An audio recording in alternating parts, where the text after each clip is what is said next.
Bueno, ahora vamos a revisar la lectura de Benjamin Klein que se llama El papel de los contratos incompletos en el autorreforzamiento de las relaciones.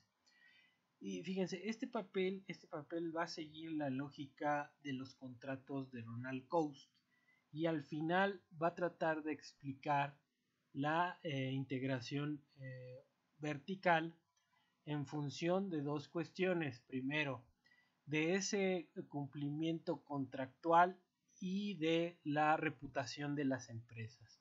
Ahorita vamos a ver cómo se relacionan estas dos cuestiones, pero es interesante el planteamiento que hace Klein sobre el papel de los contratos. Eh, es necesario resaltar que esta visión sigue siendo pues muy ortodoxa, ¿no? En el sentido de plantear esos, eh, esas elecciones que se dan por la ineficiencia decreciente o eficiencia decreciente del administrador. Entonces vamos a entrarle a la lectura de Klein. Eh, está en inglés, lo voy a leer en español, pero no hay ningún problema. Entonces, dice Klein, los contratos son incompletos. Y el hecho que sean incompletos era en el sentido de Coase, ¿no? Si uno diseña un contrato de manera muy específica y las variables que están fijadas dentro en el contrato, en este caso son precios, son muy volátiles, pues entonces al yo diseñarlo de manera muy específica, puedo generarme una pérdida o una pérdida para el otro en el largo plazo. Los contratos obligan a las partes a cumplirlos y de no ser así, pues siempre hay una cláusula penal. Entonces, aquí la cuestión es la siguiente, o sea, si uno quiere establecer relaciones de largo plazo con proveedores o con distribuidores, pues lo conveniente es establecer contratos de manera muy general. Por eso son incompletos, porque no son específicos, ¿sí? Y se ajustan conforme vaya corriendo el tiempo, ¿no? Entonces, esa es la cuestión del por qué los contratos son incompletos. Ellos mencionan que es por la incertidumbre. Entonces vamos a considerar que es la incertidumbre, pero yo creo que aquí lo que apremia más es el riesgo, más que la incertidumbre. ¿Sí? Entonces vamos a seguirle.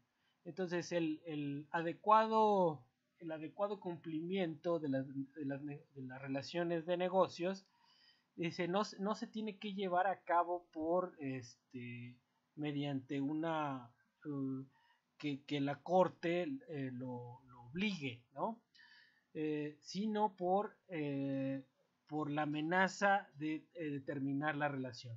Lo voy a explicar. O sea, para una empresa, por ejemplo, que es proveedora de una grande, pues le conviene cumplir, le conviene cumplir con las entregas en los tiempos convenidos, ya que si no cumple, ¿sí? El grande puede decidir terminar la relación con ella. Entonces, a la empresa chica, empresa mediana, que es un proveedor de la grande, pues le conviene cumplir. Entonces, eso es a lo que se refieren estas líneas, ¿no? Que en vez de llevar al tribunal el cumplimiento forzoso del contrato que no se ha cumplido, digamos, lo que opera es que es mayor la pena de quedarte sin venderle a la grande, por ejemplo, en este caso del proveedor. Entonces dice los términos contractuales son utilizados para ayudar al autocumplimiento. Entonces, sí, realmente, por ejemplo, si estamos hablando de una relación de largo plazo y yo soy el proveedor, pues yo voy a tratar de siempre cumplir con mis entregas y los precios a tiempo. Cuando llegue a hacer un cambio de circunstancias, pues yo volveré a negociar con la empresa grande tal vez un ajuste en el precio, ¿sí?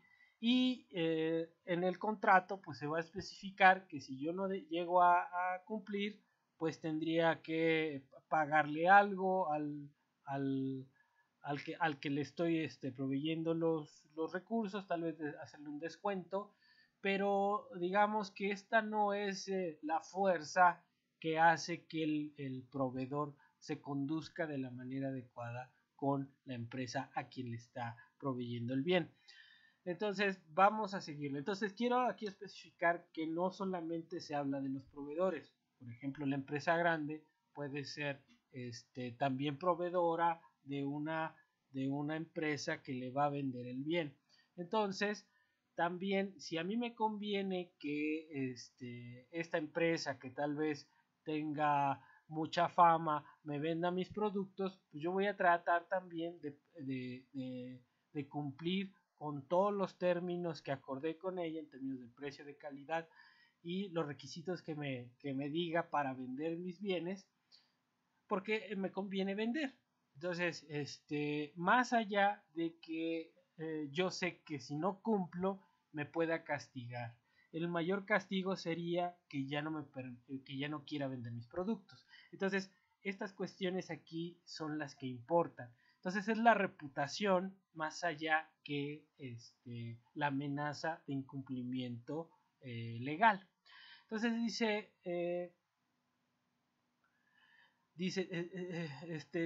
pero es importante, o sea, meterlo legal porque a veces el capital reputacional de los negociantes es, opera de manera limitada, ¿no? Entonces, si no hay, si es una empresa nueva, no tiene un capital reputacional fuerte.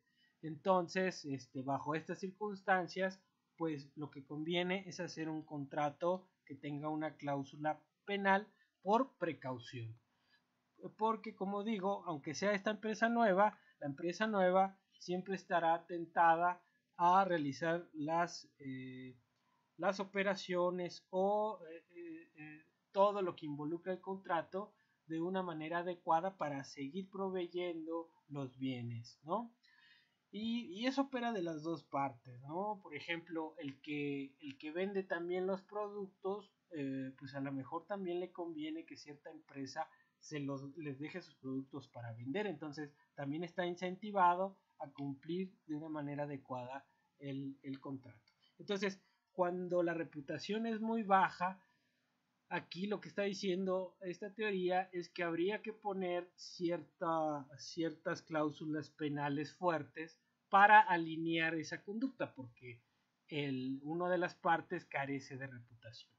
Entonces dice, las relaciones contractuales y el autocumplimiento y el reforzamiento por los tribunales son instrumentos complementarios y que son utilizados por los negociantes en combinación, ¿no? Para garantizar el buen desarrollo de los contratos. Entonces, aquí entonces son complementos tanto lo legal, ¿sí? Como la reputación. Y cuando uno cae, el otro tiene que ser más fuerte. Entonces vamos a seguir. Dice, los contratos son incompletos porque existen costos de información y de medida, ¿no? En la mayoría de las transacciones de negocios.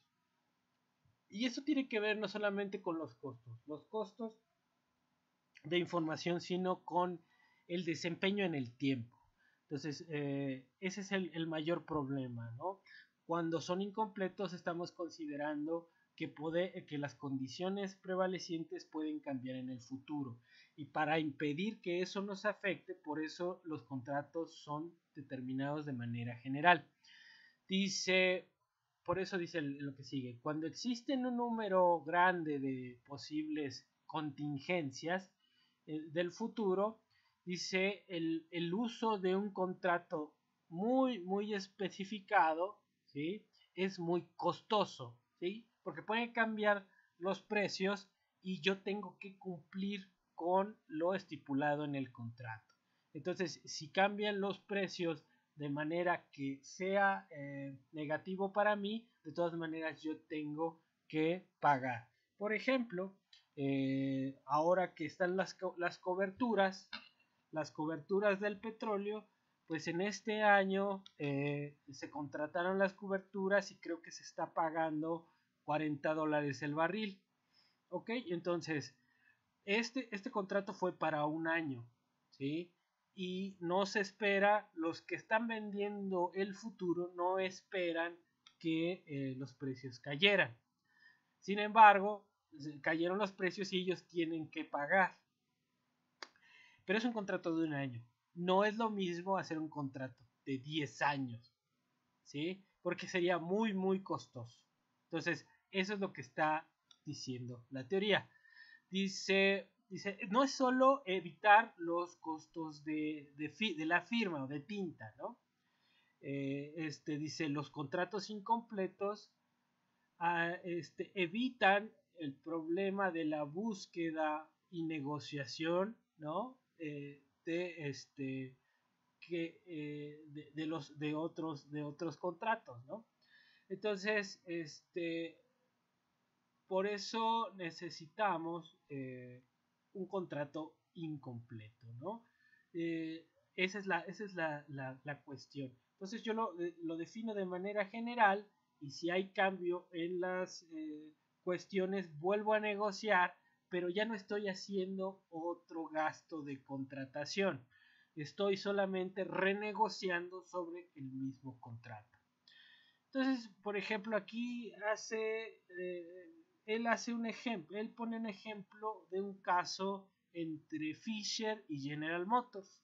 Fisher era un proveedor de GM que producía, creo que los chasis de los automóviles. Entonces, ellos habían realizado un contrato no incompleto, fue muy bien especificado. Entonces, me parece que en un determinado momento General Motors se había obligado a comprar los chasis a Fisher, ¿sí? Y entonces Fisher, como se estaba produciendo fuera del lugar del ensamblaje de General Motors, pues empezó a venderle los chasis más caros y se negó a relocar la planta hacia donde estaba GM. Entonces Fisher lo que hizo fue, a ver, firmamos un contrato donde tú te obligas a comprármelos, entonces independientemente de donde yo esté, tú me tienes que comprar los chasis. Y entonces General Motors tenía que cumplir el contrato, ¿sí? Y entonces General Motors en este sentido se vio perjudicado por esa negativa de Fisher de trasladar su planta de chasis a un lugar más cercano de General Motors. Entonces, y eso es un problema del establecimiento de un contrato muy bien especificado, ¿sí? Entonces dice el ejemplo de General Motors y de Fisher y se ilustra que al contrario de la mayoría de los modelos, el incremento de la especificación contractual puede hacer las cosas peor, ¿no? Entonces esto fue el ejemplo de General Motors y Fisher. Entonces, dice, la rigidez se crea, o sea, esa rigidez se crea cuando el acuerdo se formaliza en un tiempo de largo plazo. Entonces, cuando yo estoy fijando ciertas cláusulas muy específicas y lo hago a largo plazo, ahí me estoy arriesgando a perder o puede ser que a ganar, ¿no? Dependiendo de cómo yo vea las condiciones. Pero, por ejemplo, cuando estamos hablando de que yo estoy, por ejemplo, fijando el precio de los insumos, que yo produzco agua de limón, entonces estoy fijando el precio de los limones a 30 pesos el kilo, y yo fijo ese precio a 3 años. Imagínense que yo lo fijé y estoy obligado a comprar a 30 pesos el kilo la tonelada de limón. Pero resulta que el siguiente año pues hubo una excelente cosecha y el precio del limón se fue a 10 pesos. Entonces yo estoy obligado a pagar 30 pesos de limón. Entonces yo estaría perjudicando, ¿sí? Me estaría perjudicando. Eh, lo, eh, lo haría si quisiera especular, pero no es el objetivo de contratar en una industria especular con la variación de los precios. Yo lo que quiero es asegurar un precio fijo para mis insumos.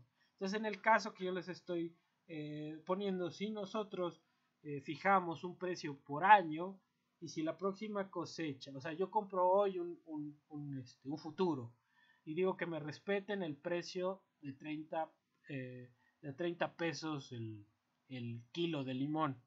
Entonces, si el próximo año cae el precio a 10 pesos, pues yo voy a también, nada más ese próximo año, seguir pagando, ¿sí? El precio de 30 pesos, pero ya no lo tendría que pagar el que sigue, sino que me ajusto a las nuevas condiciones.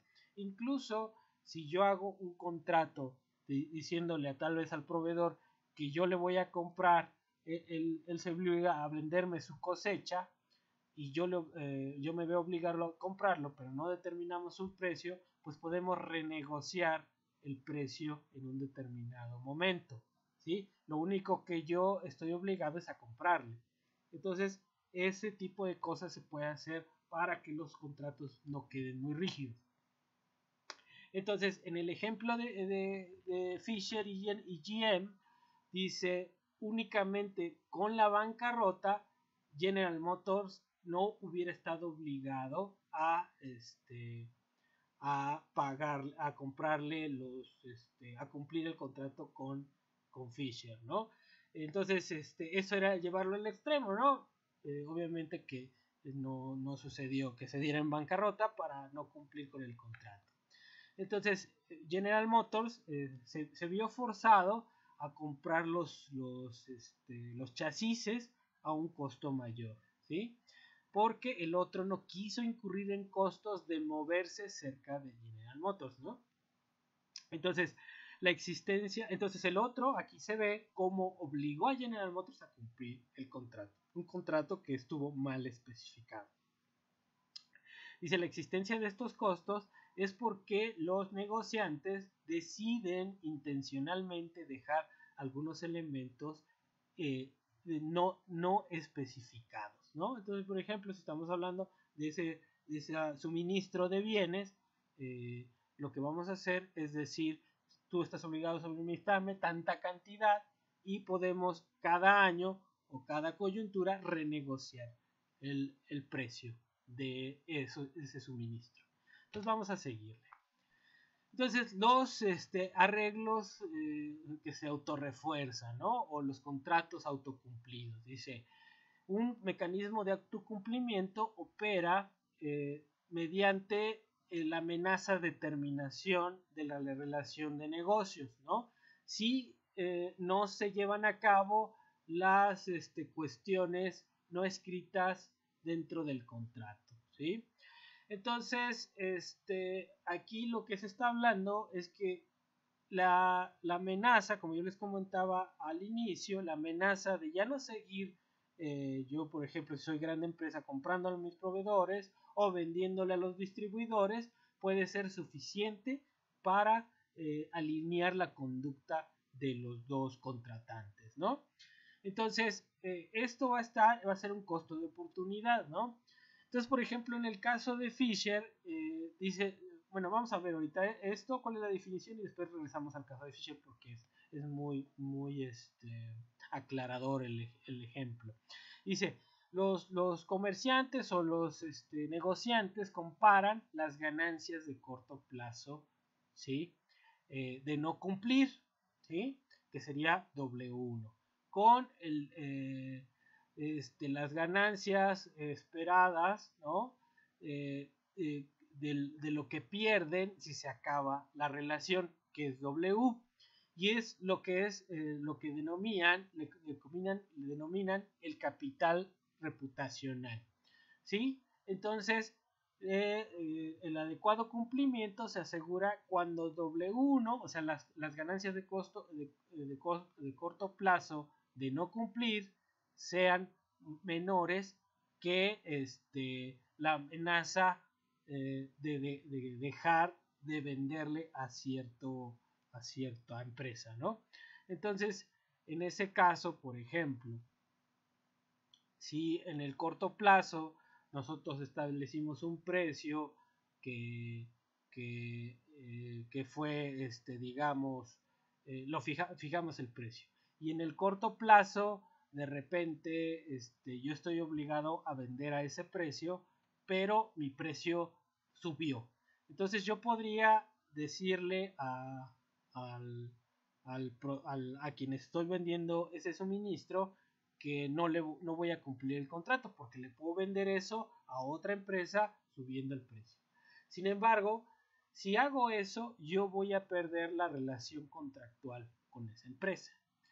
Y también eso terminará minando mi reputación. ¿Por qué? Porque la empresa a quien ya no le vendí, porque no me convenía, porque yo iba a obtener una ganancia de no venderle, va a decir que yo soy un proveedor que no cumple con lo pactado, ¿no?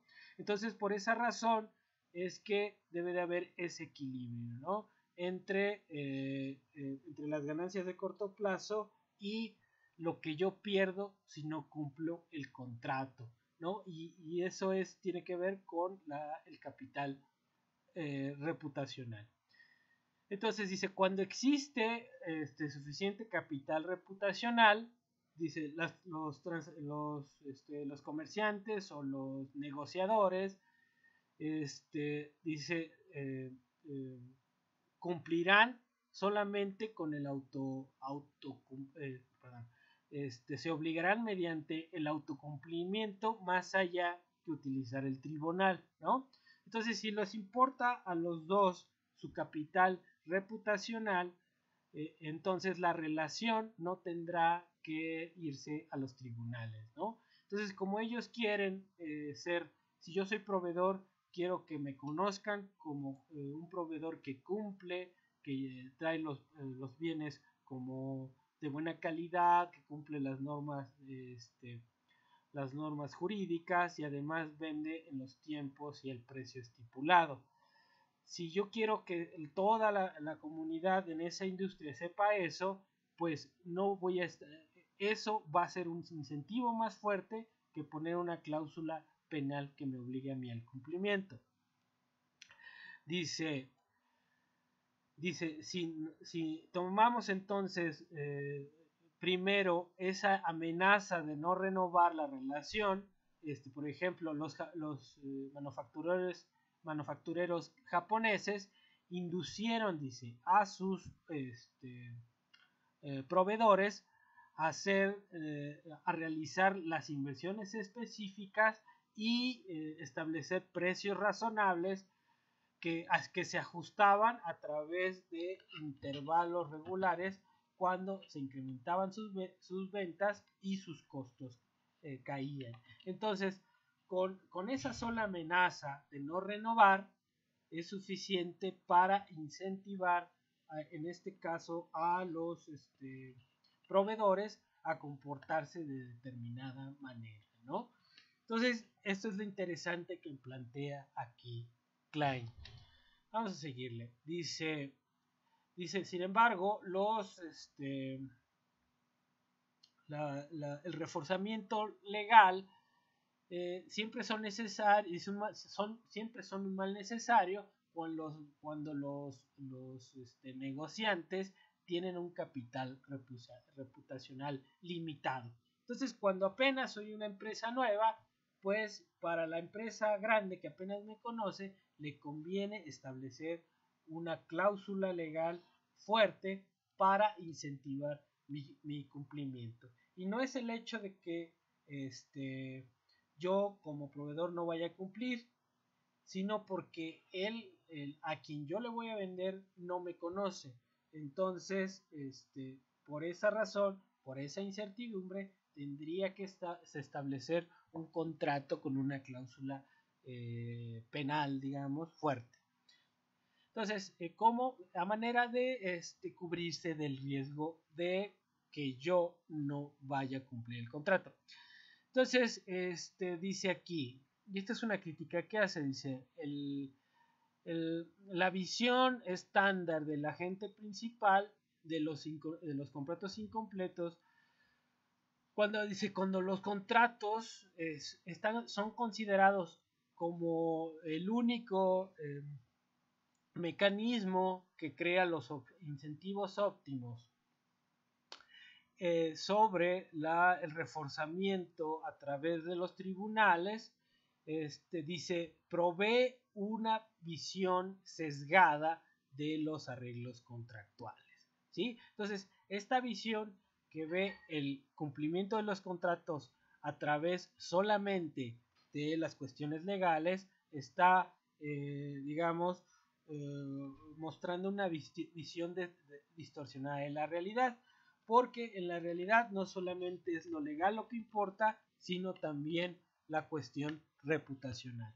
Entonces dice, los contratos incompletos no pueden ser entendidos sin reconocer su rol con frecuencia para controlar W, ¿sí? Para que W esté por debajo de W2. Recordemos que W1 es el beneficio que tienen los contratantes de no cumplir en el corto plazo. Entonces, si yo incremento las cláusulas legales, eso va a hacer que el beneficio de corto plazo disminuya, ¿no? Y por lo tanto lo va a mantener en un nivel por debajo del capital reputacional.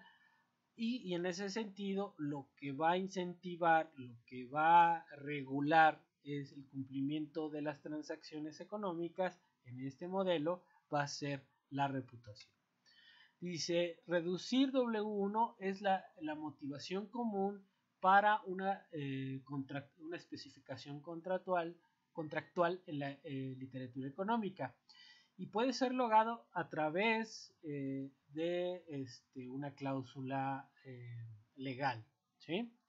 Entonces dice este análisis muestra una complementariedad fundamental entre el reforzamiento legal y el autorreforzamiento que depende de la reputación. Dice, los dos mecanismos de reforzamiento son sustitutos, por lo que un incremento en el precio de un mecanismo lleva al incremento en el uso del otro, ¿sí? Entonces, cuando es muy costoso, por ejemplo, para mí, hacer cumplir el contrato, pues prefiero llevar, por ejemplo, amenazar al otro con terminar la relación, ¿no? O sea, me voy a utilizar el otro. Si, por ejemplo, en México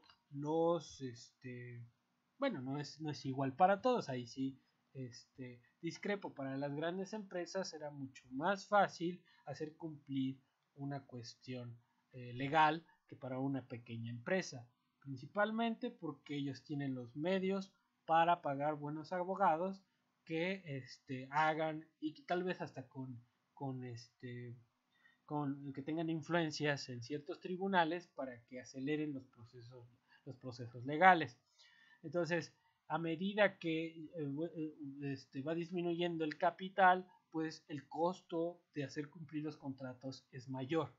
Por lo tanto, en este sentido, pues es mejor llevarnos por las cuestiones de reputación. Y esto explicaría por qué, por ejemplo, si ustedes conocen el caso de las pequeñas empresas, cuando son proveedoras de las grandes, generalmente las grandes les llegan a pagar hasta después de 90 días, ¿sí? Entonces, 30, 90 días. 30, 90 días. Entonces, las chicas tienen que aguantar ese periodo para seguir siendo proveedoras de las grandes, ¿no? Entonces, aquí se ve claramente cómo lo que importa es el autocumplimiento más allá de las cuestiones legales.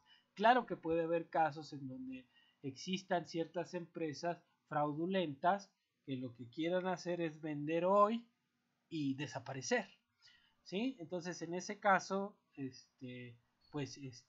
pero es un caso aislado, ¿no? En la generalidad, las relaciones de negocios se construyen con base en la confianza más allá que en una cuestión de penal, ¿no? O legal, de cumplimiento forzoso. Entonces, seguimos.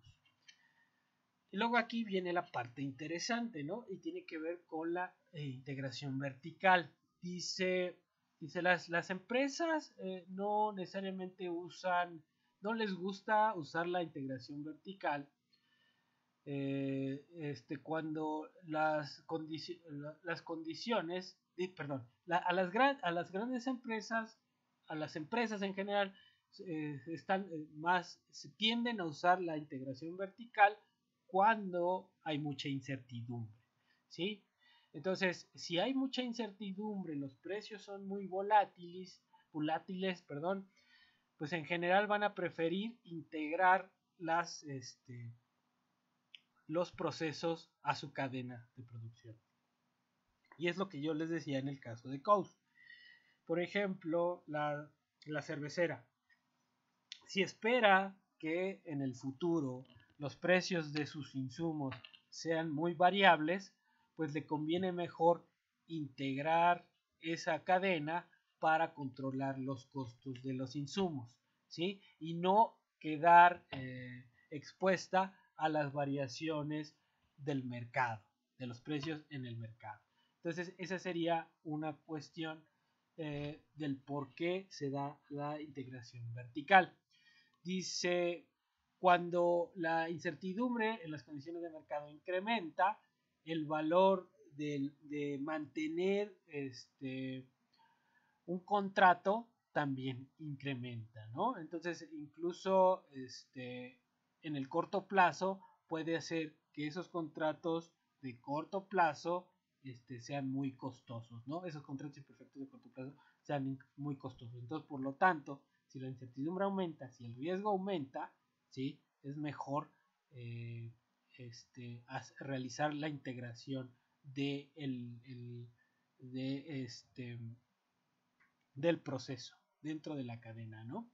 Entonces dice, como los negociantes desean evitar los costos asociados con el mantener, digamos, el contrato, incluso si no son adversos al riesgo, van a realizar la integración vertical. Dice, para suplementar o ayudarle a su insuficiente capital reputacional, es una ventaja económica la integración vertical, ¿no? Entonces, dice, los negociantes que usan la integración vertical evitarán los costos rígidos de un contrato de largo plazo, como el caso de Fisher y de GM. ¿Por qué? Porque ahora yo produzco y en el caso, por ejemplo, regresando al ejemplo de Fisher y de GM lo que quería era que Fisher reubicara la planta de chasis cerca de GM para disminuir los costos de transporte. Si GM hubiera dicho, ¿sabes qué? Fisher, ya no quiero, obviamente, entonces GM tuvo que cumplir con su parte comprándole los chasis, pero en un momento o dos pudo haber dicho GM, ¿sabes qué, Fisher? Ya no quiero que produzcas los chasis, yo los voy a producir. ¿Por qué? Porque así yo controlaría mis costos y construiría una planta específica para la producción de chasis cerca de donde lo necesitaba para armar el automóvil. Entonces, la integración vertical incrementa W, y esto fundamentalmente porque van a incrementar los costos asociados a la ineficiencia administrativa. Entonces, eso tiene que ver con eso, por eso incrementa W. Dice, pero hace la relación más flexible. Claro que va a aumentar los costos, pero por otro lado, yo ya voy a controlar el precio de mis insumos. Y en ese sentido, pues va a ser más flexible, ¿no? Entonces,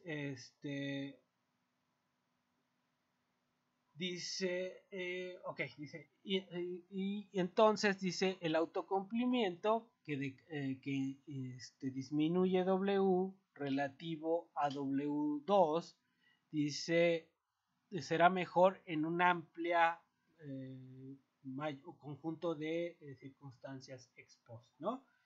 Pero aquí lo que estamos diciendo es esta visión en donde la reputación va a ser, digamos, el mecanismo, digamos, que dirige las transacciones contractuales, más allá que la cláusula penal.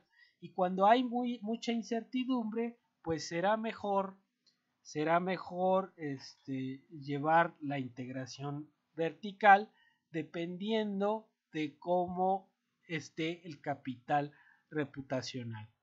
¿Sí? Por ejemplo, en esta coyuntura en la que estamos, muchas de las pequeñas empresas, pues lo que necesitan es vender. Entonces, difícilmente dejarán de cumplirle a las empresas a quien les venden. Sin embargo, va a llegar un punto en que si las grandes no les compran o no les pagan, pues las otras no van a poder subsistir, ¿no? Pero aquí lo que vemos es eso, o sea, la reputación es importante en el medio económico, y más allá para las pequeñas y medianas que dependen de que se les garantice una demanda para sus productos. Entonces, el hecho de que tengan una demanda fija, eso es suficiente incentivo para que cumplan los contratos. Entonces, esta sería la visión de Klein, y esto ya es tema, es la diapositiva del otro tema. Creo que nos hace falta solamente la lectura de Stiglitz. La de el mercado de limones, si quiere la revisamos, pero esa va a ser lectura adicional, no obligatoria. Entonces, aquí los dejo y nos vemos el jueves.